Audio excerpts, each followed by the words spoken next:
안에 있는 주민들이 다 나와서 종려나무 가지를 꺾어서 흔들고 또 겉옷을 벗어서 그 발 앞에 깔아드렸습니다.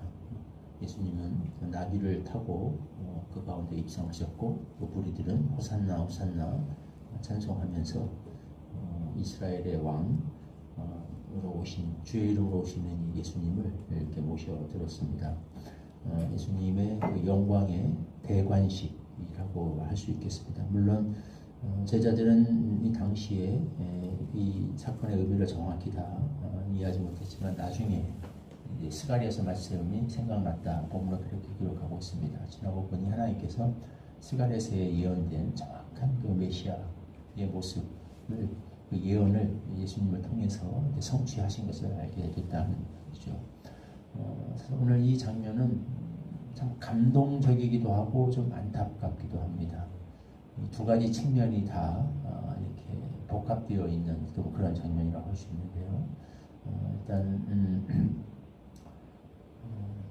좀 슬픈 좋은 이야기와 나쁜 이야기가 있으면 좀 나쁜 이야기 먼저 하는 게 낫겠죠. 좀 안타까운 점에서 보자면 이렇게 열렬히 환영했던 무리들이 바로 이제 얼마 지나지 않아서 바로 예수를 십자가에 못 박아 죽이라 이렇게 소리쳤던 이 사건을 우리는 알고 있죠. 그런 점에서 좀 안타깝고 충격적이기도 하고 슬프기도 합니다. 우리의 인간의 욕심과 죄성이라고 하는 게 얼마나 좀 부패하고 또 연약한가 하는 것을 깨닫게 되죠. 열렬히 예수님을 이렇게 따랐던 무리인데 바로 그렇게 쉽게 돌아설 수 있다. 이들이 예수님께 가지고 있는 그 기대, 속에 담긴 그들의 그 욕심이라고 하겠죠. 그 기대, 그 예수님을 통해서 충족되지 않으니까 바로 돌아서는 그런 모습을 보게 됩니다.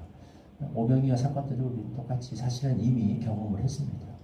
예수님 은혜를 받고 말씀을 들으러 나왔고 막 크게 감동을 받고 예수님 계신 곳에 막 스스로 예수님 배 타고 가시는 예수님을 쫓아가기 위해서 스스로 육지를 달려서 먼저 가서 앉아있고 열렬히 따라다니는 무리였지만 예수님이 더 이상 떡을 주시지 않겠다는 식으로 말씀을 하시니까 바로 그냥 돌아서서 말씀이 어렵다. 누가 이해할 수 있겠는가.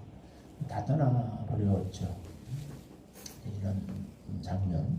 거기서도 사람이 참 그렇습니다. 되게 열심 있는 것 같고 뜨거운 것 같은데 그것만 그 속에 담겨있는 결국 그 자신의 욕심이 해결되지 않으면 언제든 이렇게 될 수 있어요. 말씀을 통해서 예수님을 왕으로 모셨다라는 얘기는 뭡니까? 예수님의 통치를 받겠다는 거 아닙니까? 정말 우리가 예수님을 주님으로 왕으로 모신다면 그분의 뜻, 그분의 통치를 받고 그분의 뜻이 나를 통해 실현되기를 바라는 것이 그게 바른 자세죠. 입술로는 그렇게 하지만 사실 마음속에는 그를 통해서 내 뜻과 내 욕심과 내 기대가 내 꿈이 야심이 실현되기를 바라는 경우가 많다는 거예요. 그게 실현되지 않으면 바로 이렇게 자세가 돌아서 버리는, 거기서 실망하거나 그러면 바로 자세가 급변해 버리는 이런 일이 나타날 수 있다는 거죠. 이스라엘 백성들에게 정확히 이게 번번이, 무리들에게 이게 번번이 나타나는 것을 우리는 보게 됩니다. 오병이어 사건 때도 한번 봤고 이 사건 때도 한번 보게 되죠. 그런데 항상 우리는 우리가 입으로 정말 입술로 외치는 주여 주여 외치는 이 고백이 정말 제대로 된 고백인가? 정말 우리는 예수님을 주님으로, 나의 주인으로, 내 삶의 주인으로, 내 삶의 왕으로 이렇게 고백하고 있는가? 그런 의미를 담고서 우리가 이런 고백을 하는가 하는 것을 항상 점검해 볼 수 있어야 하겠습니다. 이제 또 다른 면으로 좀 긍정적으로 이렇게 보자면 그럼에도 불구하고 그런 모든 연약함과 죄성에도 불구하고 하나님께서는 예수님을 이렇게 보내셨어요. 이 무리들을 통해서 예언을 성취하셨습니다. 예수님은 이 무리들의 환호 속에 예루살렘에 입성하셨습니다. 이들의 왕이 되기를 원하셨다라는 거예요. 이 하나님의 놀라운 은혜고 사랑이죠. 이 모든 죄성과 연약함에도 불구하고 이들의 이 무리 외치는 그 환호 속에 예수님은 기꺼이 나귀를 타고 입성하셨습니다. 그들의 왕이 되시기 위해서. 그리고 심지어 이 모습을 되게 기뻐하셨고 또 두둔하기도 하셨어요. 바로 며칠 뒤에 이들이 돌아설 걸 아시면서도 이 환호성을 기뻐하셨고 바리새인들이 와서 막 이렇게 뭐라고 시비를 걸었죠. 좀 조용히 시키라. 저들이 떠드는 것을 알지 못하느냐. 이 무슨 난리 법석이냐. 할 적에 예수님께서 뭐라고 하셨냐면 저들이 소리 지르지 아니하면 저들의 입을 막아버리면 돌들이 일어나 소리 지를 것이다 라고 이 사건에 크게 의미를 부여해 주셨습니다. 놀라운 은혜죠. 우리의 그 모든 죄성과 연약함과 자기중심 다 아시면서도 우리가 얼마나 죄인이고 얼마나 간사한 자들이고 입술로는 주여 하면서도 돌아서서 또 언제든지 돌아설 수도 있는 이런 부패한 자들이라는 걸 알면서도 우리 이를 사랑하시고 우리를 구원하시고 우리의 왕이 되시기 위해서 기꺼이 이 땅에 오신 예수님, 하늘나라의 그 모든 보좌를 버리시고 그 위에 누이시고 나귀를 타시고 그 발을 질질 끌면서 그런 모습으로 이 세상에 오신 그 예수님, 참 은혜죠. 감동입니다. 예수님께서는 왕이신데 어떻게 백성들의 이런 환영, 이런 모습들을 기뻐하셨다라는 거예요. 화려하지 않죠. 엄청난 대관, 군악대가 울리고 군대가 동원되고 질서, 오와 열을 맞추고 세상의 왕들은 다 그러지 않습니까? 그걸 통해서 왕이 가진 그 권위, 힘을 과시하고 자신의 영광을 드러내기를 원하죠. 얼마나 대단한 왕인가 라는 품위와 국력과 어떤 파워와 권세를 그런 것들을 통해서 외적인 어떤 퍼포먼스를 통해서 과시하기를 원합니다. 이게 다 세상 왕들의 속성이에요. 독재자일수록 독재 국가일수록 군악대라든지 사열식, 열병식 이런 거에 엄청 신경을 쓰죠. 그래서 온갖 화려한 퍼포먼스들이 다 동원됩니다. 과시를 해야 되니까, 보여줘야 되니까, 보여주고 싶어 하니까. 예수님은 정반대죠. 정말 그런 걸로 따지자면 가장 지구상에서 가장 크고 화려하고 성대한 그런 세레머니를 열어도 집회를 열어도 부족한 그런 분이신데 그렇게 안 하셨어요. 사실 너무 소박하죠. 동원된 거 하나도 없습니다. 소집명령 떨어진 거 하나도 없어요. 여기 모인 사람들은 다 그냥 자발적으로 나온 사람들이에요. 자발적으로 나와서 가진 것도 없으니까 할 수 있는 게 그냥 종려나무 가지고 흔드는 거고 그냥 입고 있는 겉옷 벗어서 발에 깔아드리는 거. 진짜 외모로 보자면 참 없어 보이죠. 그런데도 예수님은 이걸 기뻐하셨습니다. 크고 화려하고 전부 강제로 동원돼서 부추겨서 하는 그게 아니라 스스로 자발적으로 그냥 와서 있는 것 가지고 그러나 마음에서부터 우러나는 그런 자발적인 찬양과 찬송과 기쁨 속에 예수님은 그걸 기뻐하셨고 이걸 예배로 보셨고 이런 경배 속에 이런 소박한 그러나 자발적인 그런 환호 속에 그들의 왕으로 예루살렘에 입성하기를 기뻐하셨습니다. 참 은혜죠. 그래서 우리의 예배가 어떤 예배가 되어야 하겠는가. 이왕이면 정말 잘 준비되고 화려하고 크고 좋죠. 우리 최선의 것을 드려야 되니까 그렇게 하도록 노력해야겠죠.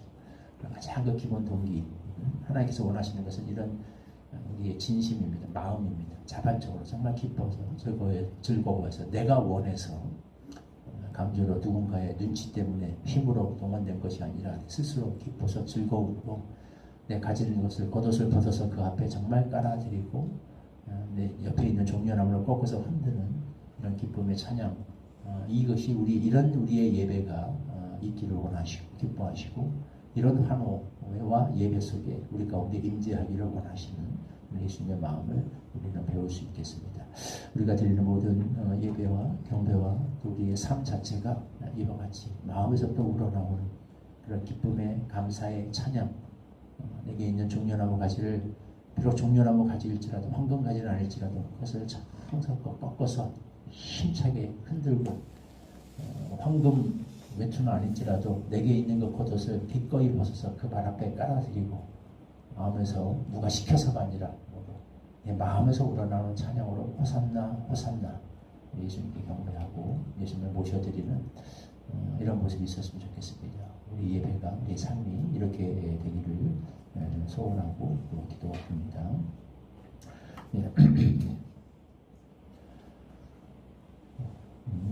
13절 말씀 같이 한 목소리로 읽겠습니다. 시작.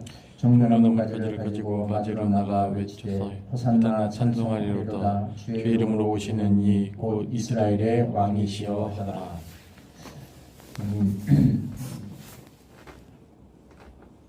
열렬히 예수를 왕으로 초청하던 그들이 불과 얼마 뒤에 돌아섰던 안타까운 모습 속에서 우리의 죄송이 얼마나 우리의 본성이 얼마나 죄악되고 부패할 수 있는가 다시 한번 돌이켜봅니다. 우리가 정말 참으로 예수님을 우리 인생의 주인으로 예수님을 우리 삶의 왕으로 모시고 그분의 통치를 받으며 그분의 뜻이 우리를 통하여 실현되기를 바라고 구하며 있는지 우리 자신의 동기와 열심의 그 목적을 잘 성찰할 수 있게 하여 주시옵소서. 우리를 통하여 하나님의 뜻이 실현되고 우리 가운데 하나님의 통치가 임하기를 바라고 소원하고 이것이 우리의 기도가 되는 것, 이것이 우리 주님께서 우리에게 가르쳐 주신 삶의 방향이자 기도임을 명심하게 하여 주시옵소서. 그럼에도 불구하고 자발적으로 드리는 그 무리들의 환호 속에 찬양 속에 경배 속에 입성하기를 기뻐하신 우리 주님이 우리에게 은혜가 됩니다. 그리고 우리에게 황금 가지와 화려한 겉옷은 없을지라도 내게 있는 종려나무 가지와 겉옷을 꺾고 벗어서 흔들고 깔며 마음에서부터 우러나오는 경배와 찬양으로 우리 주님을 환영할 수 있게 하여 주시고 우리의 예배가 이런 예배가 되게 하여 주셔서 그 가운데 임재하시는 주님의 영광을 늘 맛보고 체험하는 은혜가 있게 하여 주옵소서. 예수님의 이름으로 기도하옵나이다. 아멘.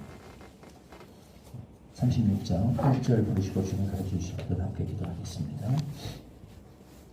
주 예수 이름